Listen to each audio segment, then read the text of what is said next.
Well, hello everyone, and welcome back to another episode of the Pokemon Theta Emerald Nuzlocke. Before we continue on the next route and do some battling and some catching, I did want to stop by the mart because there is a TM selling guy here that I kind of visited off camera, but I wanted to go ahead and take a look at the TMs he actually sold on camera and see if there's anything we really need. Okay, so that's Smackdown, which is a rock type move. That one would be Payback, Gyro Ball. Ooh, this would be Poison Jab, which would be very helpful for Bristle. Let's see, Swagger, Substitute, Metal Burst, Snarl, and Shockwave. Okay, so Poison Jab was a definite yes. We are going to want to put that in Bristle right away because right now Bristle's Poison type move is like a 40 base power special move. And since Bristle is definitely a... Really? Really? Victory Bell can't learn Poison Jab? Can we learn any physical Poison type moves, or are we just going to need to replace that moveslot with something else? Because I think we probably want to replace that move slot with something else, honestly. Probably can't learn U-turn either. I'm going to check just in case. Yeah, I didn't think so. Yeah, we want to replace that moveset with something else, that move slot with something else, because right now, whatever the poison type move is, I can't remember the name of it, because I'm not looking at it right now. It's just not very good. We need to find something else we can put in that slot instead. I guess I should have expected we can't learn Aerial Ace. Is there really nothing else that we can really teach it? Huh. We can give him secret power, or give her secret power, I suppose. I think anybody can learn that. Yeah, what the hey. I mean, a normal type physical move is better than a special 40 power poison move that's not really doing us any good. So let's just go ahead and do that. I'm just mostly worried about Bristle being walled by, you know, opposing grass types or something like that. I mean, we can always switch out, but in the case that we don't have an opportunity to switch out, or we need to stay in for the turn for some reason, I want to make sure we have our bases covered there. Is there anything else we need to do here? We can get the TM for Hidden Power, but I don't think Hidden Power is really something we really need. Is there anything in this house? I don't think there was anything in this house. And there is also a shop over here where you can buy... whatchamahooza, decorations for your secret bases, but of course secret bases aren't really something we need to be worrying about because we can't really mix records with anybody, so that there wouldn't be much point to that. I think there's probably a way to mix records between emulators, between emulated games, but I'm not sure exactly how to do that. Okay, so flying type trainers, you probably don't want Bristle out, because I'm pretty sure that is a flying type trainer there. Yeah, we are playing with some different Pokemon here just to try them out. And just to keep the rotating team going there. And it is too bad we don't have a Pokemon with Thunder, because Thunder would have 100% accuracy in the rain. It looks like we got a couple double battles here. This trainer I remember being fairly difficult in the default game because she has a Melodic, which is very specially defensive and tough to take down. So let's actually keep our team the way it is. And we'll see how this goes. You guys may end up seeing a cut into this battle if I have some difficulties. So let's see how this goes. Okay, so maybe I was mistaken because those two trainers weren't very difficult at all. I think there's another Parasol lady that's coming up that has the Melodic. So we'll just have to see if that's still coming. Although one thing I do have to keep in mind is that I'm a little bit over-leveled for all these random trainers. Just by virtue of having used the experience share. So a lot of these trainers are going to be easier than they probably should be. But, of course, I don't really want to go in and edit every single trainer's levels because that would be a little bit excessive. By the way, that was the Melodic trainer, but the Melodic was not the one that gave us trouble. It was actually a Miss Magias, which did a bit of damage because it is a fairly powerful special attacker, and it managed to punch a couple holes in my team. Maybe not holes, but it managed to damage a couple of my Pokemon before I could find a safe switch-in to finish it off. And by the way, I learned that Helen actually has the ability Zen Mode, which basically means that when she gets below 50% health, she transforms into Zen Mode Darmanitan, which is more of a special attacker rather than a physical attacker. So actually, honestly, that's the kind of a detrimental kind of ability to have. I would much rather had sheer force, but I guess that nature is actually really good for a Darmanitan, though. But yeah, because basically the attack stat, which is fairly high, and the special attack stat, which is really low, gets swapped. So her attack stat is actually going to be low when she's below 50% health. But of course, all we have are physical type moves, and I don't really want to put special type moves on her unless we really have to. I guess we're going to have to see. We might be able to play around that somehow, but it's going to be difficult. Yeah, wait, what was I doing? I was trying to check the map because I want to see... I believe we have a catch on this route, right? No, wait, we had a catch up on Route 120. This is still Route 120. It seems like a different route. It seems like we've gotten a little bit further, but I guess that's not the case. So let's go ahead and continue on down. It's Kecleon there I don't really want to bother with. And honestly, we just skip a lot of these trainers because we really don't need to be fighting them. We have plenty of experience. I already have to level up all the trainers to make sure we're not too not all the trainers, but all the gym leaders and all the boss battles. I already have to up their levels, so I don't really have to up their levels anymore. But yeah, we'll skip some trainers here and there until we've gotten to a point where we really don't need to up trainers' levels anymore. But of course, I mean, I'm not going to go too far on my way to skip battles either. Oh, and continuing on the Zen mode Darmanitan kind of rant there, having Flare Blitz on Helen is also a very, very bad option, because that's going to get her to the point where she's going to turn into Zen mode a lot faster, which is probably kind of bad. So we may want to, if we can, I don't know if there's a place to do this, but if we can get that replaced with Fire Punch, that might be beneficial. And we may just want to put Flamethrower on her too, just in case we do get the Zen mode trigger. That way we don't have to worry about healing up every single time that happens, because that could get a little bit irritating. Anyways, let's go ahead and bring Helen and Goliath out for this double battle here. I have no idea what these guys are going to have, so we'll just have to see what pops up. I guess it's going to be 2 single battles. Oh well. And I was going to say, maybe I can get away before this guy turns around, but he was too fast for me. And we just got Mega Horn on Goliath there, so that's a very nice move to have. Let's go ahead and bring Pringles out and see if we can get him some experience, because he's just a couple levels away from evolving into a Jellicent, which would be a much nicer Pokemon to have. Oh, and we're on Route 121 now, I believe, so we can catch whatever we find first over here. And then we're going to see Team Aqua is moving on to Mount Pyre, and they're going to go do some stuff over there. We'll get to that pretty soon here. For the time being, let's see, do we have any sleepers on our team? Russell has sleep, right? I believe so, yeah, because I took Agatha off the team temporarily, because we've had Agatha on our team for quite a while here, and I think Agatha is actually older than any of these team members here, so yeah, I did want to take her off the team. I also took Cerberus off the team because we've been using him quite a bit as well, so I wanted to switch things up. No reason to do any of these battles over here, so let's just skip through all that. We got a trainer over here we do have to fight, and we're probably going to have to fight that cool trainer down there as well. Because it's going to be pretty hard to get past her without having her look at me. Let's go ahead and get that battle out of the way, then we'll go ahead and do our catch for this route.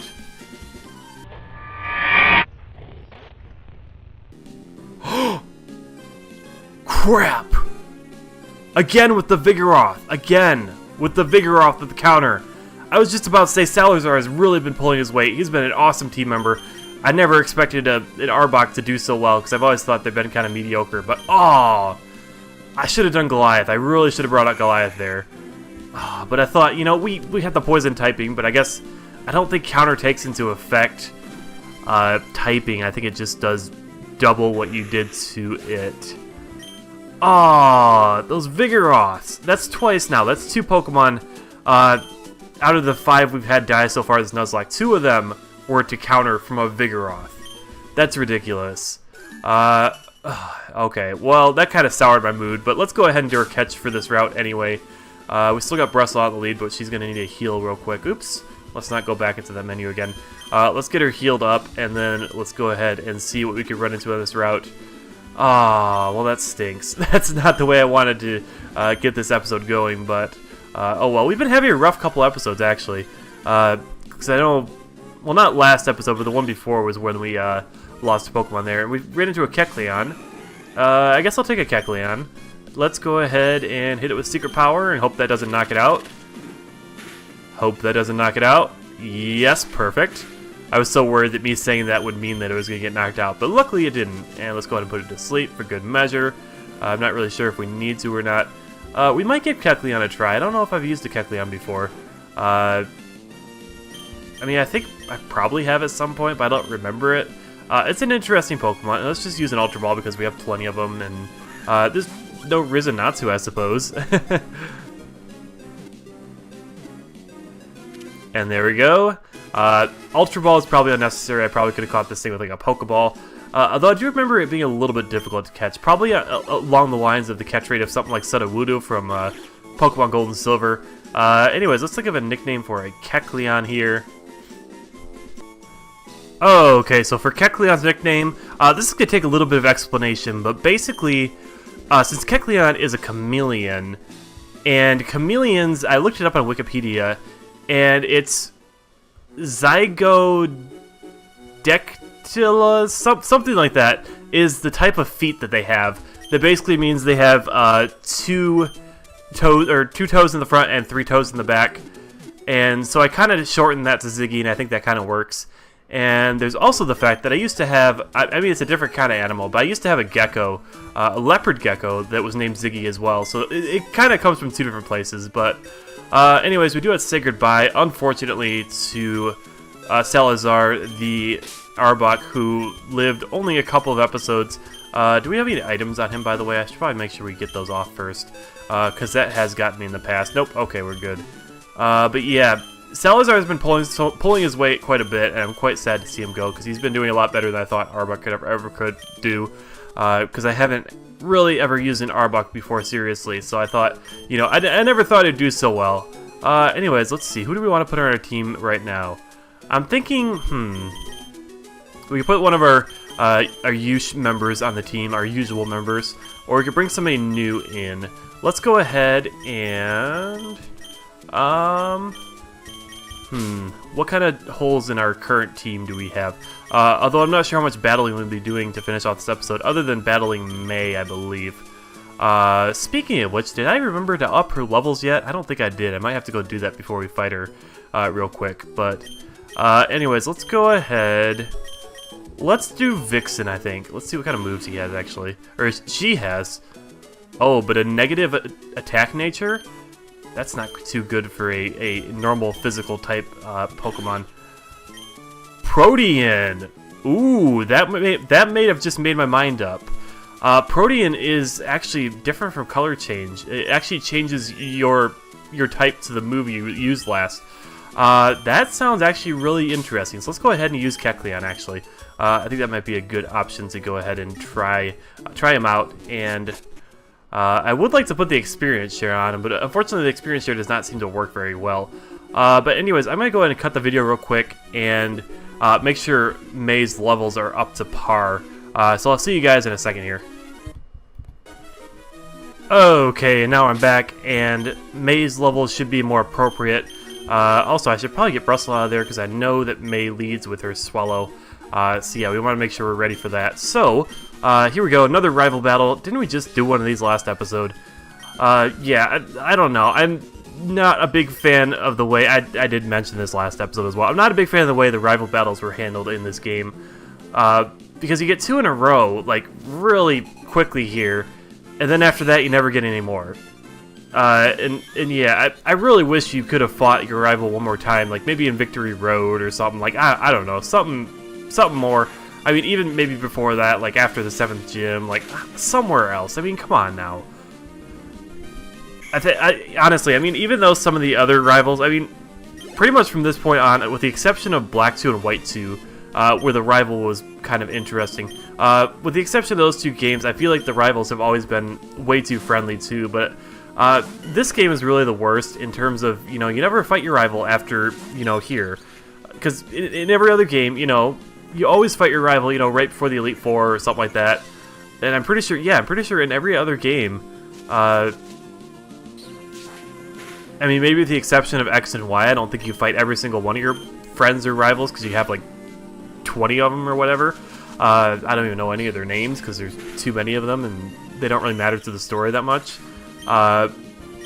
But yeah, maybe in that game you don't fight all of those, but I know at the very least you do fight your main primary rival, the one who's actually difficult, somewhat. Although I think they only have a team of 3 at the end of the game, so that's not very good. Anyways, I'm just kind of switching things up here for the Gabite. I'm not sure what it'll throw at us, but I think Goliath is probably a safe bet. We don't have any Ice type moves or any Dragon type moves, so let's just hit it with what we got here. Body Slam should not do too much, I don't think. Yep, not too much. Mega Horn missed. I guess that doesn't matter actually now that I think of it, because ground resist bug possibly. Oh, that hurt. Okay, that was a crit. I was gonna say that did a little bit more damage than I thought it would. And let's go ahead and bring somebody else out here actually. Who can take a dragon type move? Nobody really. This could be bad.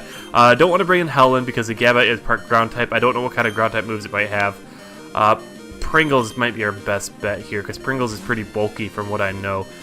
Mostly when it evolves though, so we'll see how Pringles takes it.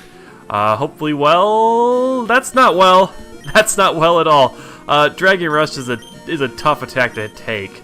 Let's see who has the highest physical defense actually. Data not too good. Brussel actually worse. Nobody really has good physical defense right now. Ooh, so this is gonna be tricky. Let's just bring Data in, because Data is pretty fast. We might lose somebody here. Or it could miss. Missing is good with me. Dragon Rush does have like 75% accuracy, but we do have... we are faster, so let's go ahead and hit it with a Tri-Attack, which we get Stab off of, I believe? Yeah, so that's going to finish it off, so that's a nice... hopefully we can pick up the Ice Beam TM. Actually, you know, I do know how to get that. I meant to do that off camera now that I think of it. But I do know where to get the Ice Beam TM. It's actually in the Sunken Ship, which we passed by during our grinding montage last episode, so I'll go back and do that off camera probably. Because I don't think there's really anything important there to show. So let's just go ahead and kill this Breloom with a Flare Blitz. We don't really need to worry about anything else there. It's going to go down because Helen is a beast. So there we go. And we're asleep, but I don't think we need Helen anymore for this battle because my rival's last 2 Pokemon are going to be... let's see, Rapidash. Okay. Well, Pringles is too hurt to send in. Ziggy is not leveled up enough. We probably should have brought in one of our old team members for this battle. Because right about now, Mira would have been pretty helpful. So I guess we have no choice but to go into Data. Because none of our other Pokemon would really be that good against a Rapidash. And then after this, we have to deal with the Swampert, which could be bad news. Let's go for a Tri-Attack and see how much that does. Oh, Low Kick. Luckily, that didn't do too much because Data is not a very heavy Pokemon. Low Kick does more damage based on how heavy you are. And that's almost a kill. And we also put it to sleep. I didn't realize that Tri-Attack could put people to sleep. I guess you learn something new every day. Let's go ahead and get some Pokemon healed up real quick. Who are you going to want to use against that Swampert? Pringles is probably not going to be able to take any hits because it's probably going to have Earthquake. So I think Goliath's probably a safer bet to go ahead and heal up just in case we need him. And hopefully this thing doesn't wake up. Okay, good. So we are faster than it, so we can go ahead and finish it off. Let's go ahead and heal ourselves up real quick. And if it wakes up, then we can go ahead and kill it next turn anyway. If it doesn't, then we got that free heal in, so that's nice. So there we go. Let's go ahead and finish it off with a Signal Beam, just because it's only got like 1 HP left. And there we go. And we're also getting a nice level up here. And I think I might just leave Data in, because I don't think Swampert can learn any fighting type moves. I hope it can't learn any fighting type moves, but we're probably going to go for a Tri-Attack on it and see how much that does. And see if we need to switch out at all. And hopefully it doesn't throw anything too crazy at us, because Data's kind of become an MVP of our team, especially lately with all the, I don't know, just with the Flying type gym and just like everything. It's been doing a really good job. I shouldn't have said anything. I really shouldn't have said anything. Oh, yes, we survived. Oh, we survived, and its speed fell. Does Swampert get priority? I don't think Swampert gets priority. Okay, good. I don't think it can learn Aqua Jet in any of the newer games, so we were safe there, so that's good. I was worried that maybe it would throw something crazy at us. I know it can't get Quick Attack, but I couldn't remember for sure if it could get Aqua Jet. But it looks like either it does not, or it just does not have it at this level, so that's good. So there we go. May has gone down for the final time. We're never going to be seeing her again. Yeah, because she's kind of a pathetic rival. I mean, that was an interesting battle. We did have a little bit of difficulty with that, but that was only because I leveled up the levels myself. So anyways, I'm going to run back and heal real quick.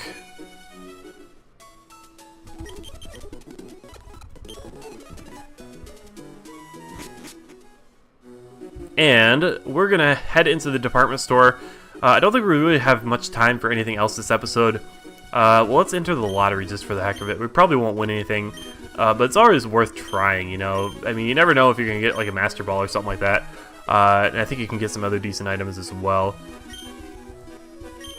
But, anyways, we don't really have time for much else this episode because we did have quite a long route coming down here, and then we had a rival battle, so not too much this episode. I mean, it's going to be a little while yet before another gym battle.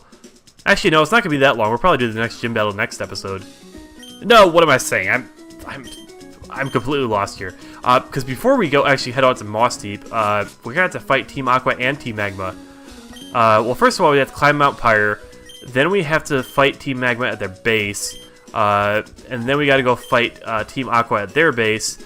And then we can move on to Moss Deep. And then we can fight the next gym. So it actually will be a little while before the next gym. Let's try to get that right there. Let's see here. None of these are really useful to me. It's stuff like Light Screen and Protect and Safeguard. Let's see what kind of teams we have over here. Fire Blast, Thunder, Blizzard. I don't know. Stone Edge, that could be useful. Hyper Beam and Giga Impact. A powerful mental attack that may lower the special defense. Focus Blast, maybe? I don't know on that one, actually. Okay, so let's see if anybody can learn Stone Edge, because that could be a useful move to have. It is a very nice attack. And let's go ahead and actually put U-Turn, if we can put it on Ziggy. No, it doesn't look like it. Okay, that's fine. So, what we're looking for again? Stone Edge, that's right. Let's see if anybody can learn Stone Edge. Because that is a fairly nice move to have. Goliath, I think, would be a good one to put that on. Although we won't be using Goliath against flying types, obviously, that'd be kind of stupid. But let's get rid of Chip Away. We do have a good couple different types of moves on Goliath, so Goliath is got quite the moveset going on. And I don't think Helen really needs it, because Helen's already got a decent amount of attacks. And we also want to maybe consider putting special attacks on her as well. So yeah, I think that's it for now. I don't think there's anything else we really need to do. This is all secret-based stuff that we don't want to bother with. Up on the roof is nothing really. There's clear out sales. Those all have to do with the decoration items again, which we're not really doing in this playthrough because there's really no point in doing secret bases. Yeah, I mean, I could do it if I really wanted to, but I think I'd rather spend my money on healing items and such. If we do run over here, though, real quick, well, first of all, if we need to delete moves, the move deleter is up that way. But there is a house in here. You can get the TM for rest. I don't know if we're ever going to use the TM for rest. I don't think it's really something we'll be using, because it's really best when you have like a Lumberry or a Chestoberry equipped, so that you can get that sleep status healed off right away. And there's Team Aqua messing with some Whalmers. But yeah, if you can get that sleep status off right away, it makes it a lot easier, because then you can basically just get a free turn, a free heal once. And there's a heart scale if we ever need to relearn something as well. I knew there was a hidden item over here somewhere that we wanted. But yeah, that'll do it for this video. Thanks for watching, guys. I hope you enjoyed. In the next episode, we'll probably do Mount Pyre. I don't think there's anything else to do in Lily Cove at the moment. So yeah, we'll head back over that way. We actually have the Safari Zone to do. We can get one catch into the Safari Zone. So we'll start off next episode with that, and then we can head down to Mount Pyre, clear out Team Aqua, and then I guess we're heading to the Magma Hideout as well. So we'll see how much we can fit in next episode. So yeah, that'll do it for this episode. Thanks for watching, guys. I hope you enjoyed, and I'll see you in the next one.